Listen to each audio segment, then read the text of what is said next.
Assalamualaikum warahmatullahi wabarakatuh.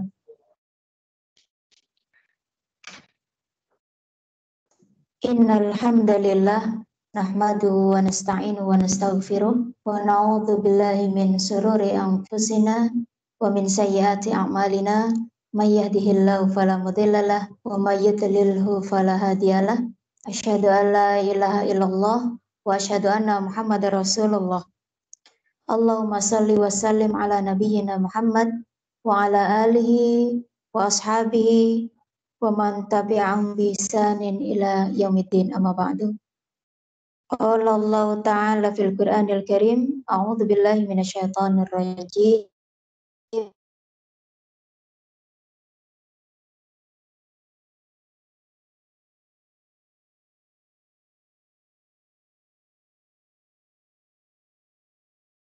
Dihormati Bapak Ibu guru yang senantiasa dirahmati oleh Allah. Marilah di kesempatan pagi hari ini, tak henti-hentinya kita ucapkan rasa syukur. Alhamdulillah, kita masih diberikan nafas, masih diberikan kesempatan untuk bisa bermuajahah, untuk bisa bersilaturahim di tempat yang sangat membahagiakan ini. Semoga Allah memudahkan segala aktivitas kita, segala urusan-urusan kita, dan tentunya angkat segala penyakit-penyakit yang mungkin ada di dalam diri kita atau kepada saudara-saudara kita. Semoga Allah berikan kesembuhan dan jalan kepulihan untuk segera sehat kembali. Yang kedua kalinya, sholawat dan salam marilah tak henti-hentinya pula kita aturkan salam dan sholawat kepada junjungan kita, kepada uswah hasanah kita Nabi Muhammad Sallallahu Alaihi Wasallam. Semoga kita termasuk umatnya yang senantiasa beriman dan bertakwa kepada Allah Subhanahu Wa Taala dan senantiasa selalu mengikuti manut apa yang dawuhake, apa yang diperintahkan oleh Rasulnya. Baiklah Bapak Ibu semuanya, menyingkat waktu, insya Allah di kesempatan hari ini berbagi saja, berbagi ilmu, berbagi pengalaman, berbagi apa yang pernah kita baca, apa yang pernah kita dengar, untuk bahan renungan buat kita bersama. Insya Allah besok tanggal 10 November, Selasa. Dan khususnya negara kita, Indonesia ini, biasanya tanggal 10 November itu diperingati Hari Pahlawan. Nah, kita jadi teringat tentang peristiwa arek-arek Surabaya pada tanggal 10 November 1945, di mana para pejuang-pejuang kita ini bertempur, berjuang dengan penuh semangat untuk mempertahankan negara Indonesia, untuk mempertahankan NKRI, dan tentunya terbebas dari kolonialisme dan imperialisme. Dan tentunya tidak sedikit yang dikorbankan.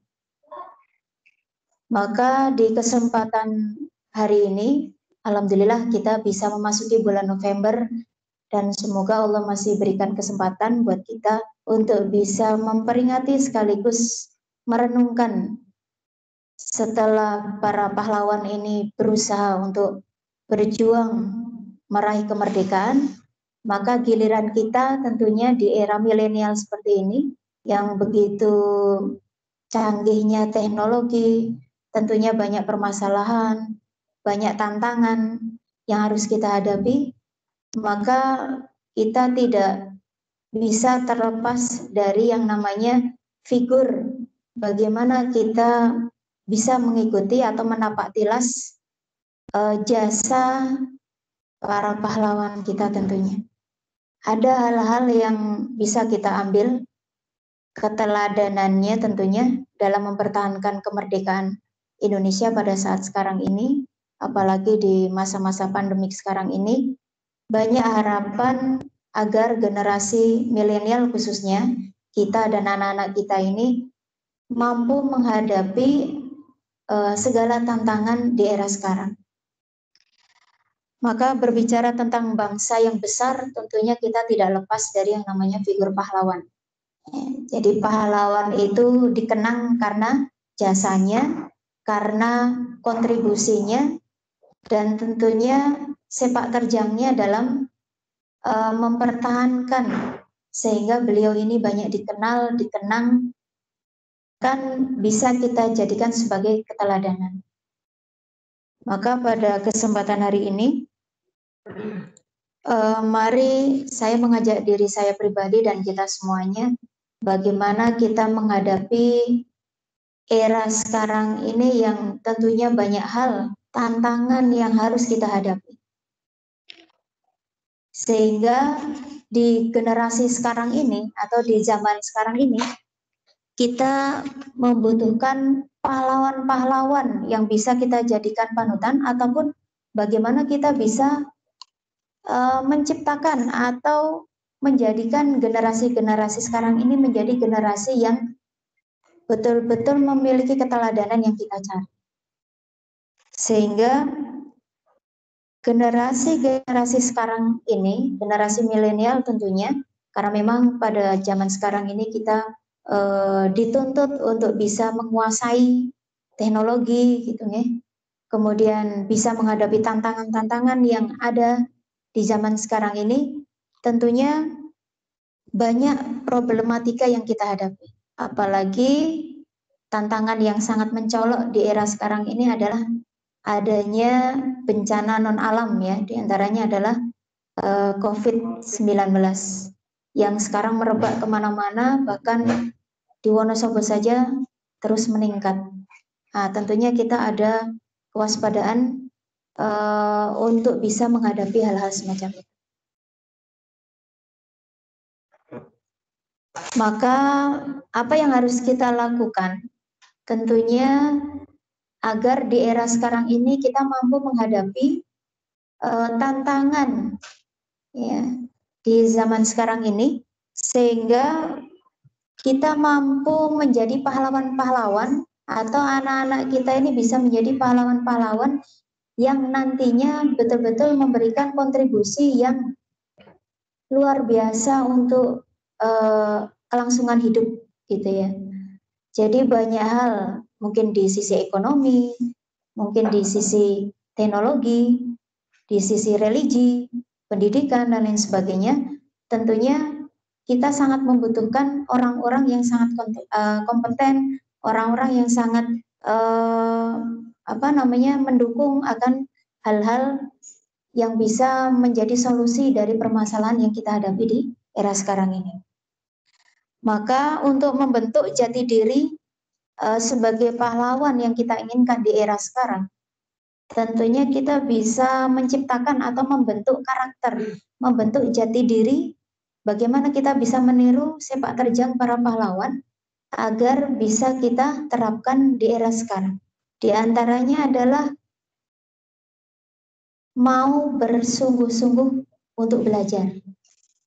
Ya, di pepatah Arab itu dikatakan utlubil ilma minal mahdi ilal lahdi. Tuntutlah ilmu dari semenjak buayan sampai ke liang lahat. Maka kita sebagai seorang muslim diwajibkan untuk terus belajar. Bahkan dari kecil pun orang tua kita sudah mengajarkan kepada kita banyak hal. Di antaranya adalah bagaimana mengajarkan ketauhidan. Di antaranya begitu lahir kemudian diperdengarkan yang namanya syahadat gitu ya. Biasanya seorang ayah ini yang memperdengarkan pertama kali, mengenalkan tentang syahadat. Meskipun anak kecil belum paham, bahkan mungkin belum bisa bicara, maka kewajiban kita mengenalkan kepada anak-anak kita adalah mengenalkan tentang ketauhidan. Itu yang pertama. Kemudian di dalam surat Al-Mujadilah ayat 11, insya Allah Bapak Ibu sudah paham, sudah hafal insya Allah. Jadi di pertengahan ayat yang ke-11 itu adalah yarfa'illahu alladhina amanu minkum walladzina utul ilma darajat. Jadi Allah akan meninggikan derajat orang-orang yang mau menuntut ilmu. Beda antara orang yang mengetahui, orang yang tahu dengan orang yang tidak tahu. Lebih beda lagi orang yang tahu tapi tidak mau tahu, atau orang yang sudah tidak tahu tapi tidak mau belajar, ingin tahu lagi, lebih parah lagi. Maka bagaimana kita mengajarkan kepada anak-anak kita, kepada generasi sekarang ini, agar mereka tidak putus untuk belajar. Apalagi di situasi pandemik seperti sekarang ini, yang mana belajar dari rumah. Nah, ini sebagai dilema untuk kita secara pribadi, ya. Kita mengajarkan kepada anak-anak kita, tapi kadang anak-anak kita sendiri sering keteteran. Itu kita sangat menyadari sekali. Ya, maka mari kita berusaha untuk tidak lelah mengajarkan kepada anak-anak kita bagaimana sungguh-sungguh harus belajar, tidak hanya belajar di sekolah, di rumah, kemudian tidak harus dengan buku, tapi kita bisa belajar mengenalkan lingkungan yang baik, mengajarkan yang baik, bagaimana cara kita berbicara, bagaimana cara kita bersosialisasi. Semuanya itu adalah proses dari pembelajaran. Kemudian yang kedua adalah harus memiliki jiwa yang syuja'ah. Syuja'ah itu artinya berani. Jadi bukan berani berkelahi, bukan berani perang mulut, itu tidak. Tapi bagaimana berani untuk menghadapi suatu permasalahan. Karena kita yakin bahwa orang hidup itu selalu diberikan permasalahan. Nah, kalau mau hidup, ya harus bisa menyelesaikan masalah. Kalau tidak mau hidup, ya mati saja, kan seperti itu. Karena orang yang tidak mau menghadapi masalah, itu berarti dia sama dengan orang yang pengecut, berarti tidak bisa menghadapi permasalahan. Maka bagaimana kita mengajarkan kepada anak-anak kita itu untuk berani menyelesaikan masalah yang membelenggu anak-anak kita. Dengan kita sebagai orang tua adalah membimbing. Karena namanya orang tua pasti pengalaman itu lebih banyak dibandingkan dengan anak-anak kita. Jadi jiwa syuja'ah harus kita terapkan, harus kita ajarkan kepada anak-anak kita. Dan tentunya dengan mengajarkan jiwa syuja'ah atau keberanian ini, harapannya adalah anak-anak kita nantinya menjadi anak yang bisa bermanfaat. Tidak hanya untuk dirinya sendiri, tapi juga untuk orang lain, untuk negaranya, untuk agamanya khususnya, dan minimal untuk dirinya sendiri. Bisa memimpin dirinya sendiri, untuk bisa bertanggung jawab, untuk bisa menghadapi suatu permasalahan, tidak menjadi orang yang pesimis. Okay? Khairun nas anfa'uhum linnas. Maka sebaik-baik manusia itu adalah yang bisa memberikan manfaat, maslahah bagi orang lain, tidak hanya untuk dirinya sendiri. Kemudian dalam surat Ali Imran, ayatnya ini saya lupa. Ada ayat yang mengatakan begini, wala tahinu wala tahzanu wa antumul a'launa in kuntum mu'minin. Janganlah kamu menjadi pribadi yang lemah. Wala tahinu, janganlah kita menjadi diri yang lemah. Wala tahzanu, dan jangan pula bersedih hati. Wa antumul a'launa, padahal kita ini adalah orang-orang yang ditinggikan derajatnya oleh Allah. In kuntum mu'minin, kalau kita ini beriman. Maka dari kita membangun kepribadian menjadi pribadi yang berani, menjadi pribadi yang senantiasa mau sungguh-sungguh dalam belajar, maka Allah menjanjikan bahwa derajat kita akan dimuliakan oleh Allah. Maka mari kita betul-betul berusaha agar kita menjadi orang yang semacam itu, yang ditinggikan derajatnya oleh Allah Subhanahu wa Ta'ala. Maka sebagai pungkasannya, ada 9 hal jiwa kepahlawanan yang bisa kita teladani dari para pahlawan yang sudah mendahului kita tentunya. Yang pertama adalah bagaimana kita cermat akan melihat, memahami, dan mengambil tindakan dalam situasi dan kondisi. Yang pertama. Jadi bagaimana ketika para pahlawan ini menghendaki suatu kemerdekaan, maka mereka berjuang melihat situasi dan kondisi, kemudian bersatu, yang kemudian karena qadarullah, takdir Allah, maka Allah mengizinkan negara kita ini bisa merdeka. Kemudian yang kedua adalah adanya kemauan untuk bangkit dari keterpurukan. Ya, bangkit dari keterbelakangan, bangkit dari hal-hal yang melemahkan kita. Sehingga kita harus fight gitu, harus mau berjuang. Minimal adalah untuk bisa menghadapi diri sendiri untuk bisa lebih maju lagi. Ini yang harus kita ajarkan kepada generasi pada saat sekarang. Di mana era sekarang ini era yang serba canggih, era yang serba semuanya ada dan mudah. Kemudian yang ketiga adalah kejujuran. Dari zaman azali sampai zaman sekarang, yang nama kejujuran adalah itu sebagai prinsip yang harus kita pegang. Maka ini jangan sampai lepas dari diri kita. Kemudian yang keempat adalah keterpercayaan. Bagaimana kita membangun kepercayaan kepada diri sendiri bahwasanya kita mampu menghadapi suatu permasalahan. Kalau kita bisa menghadapi suatu permasalahan, kita akan menjadi hero. Kita akan menjadi pahlawan minimal bagi diri kita sendiri dan mungkin bisa menjadi hero dari orang-orang yang ada di sekitar kita, terutama orang tua. Bagaimana mereka bangga, bagaimana mereka menaruh harapan besar kepada kita mampu mewujudkan. Kemudian yang kelima adalah rela berbagi. Rela berbagi. Ini apalagi zaman sekarang ini, masa-masa pandemi sekarang ini, kalau di mungkin daerah Bapak Ibu mungkin ada yang namanya Jogo Tonggo, mungkin ada beberapa tetangga kita yang mungkin sedang diberikan kenikmatan, misalnya sakit dan lain sebagainya, sehingga peran kita sebagai tetangga yang baik misalnya belajar untuk berbagi kepada orang yang sedang ditimpa musibah, yang memerlukan bantuan kita. Maka jiwa-jiwa semacam inilah yang perlu kita ajarkan kepada generasi sekarang ini.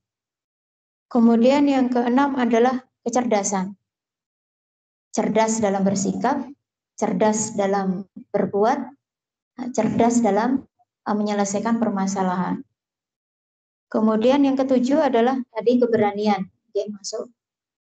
Maka jiwa-jiwa pantang menyerah, berani untuk melakukan suatu gebrakan yang di situ bisa menghasilkan sesuatu yang luar biasa. Apalagi di era sekarang, ini anak-anak kita semakin cerdas, semakin pandai, apalagi didukung dengan teknologi.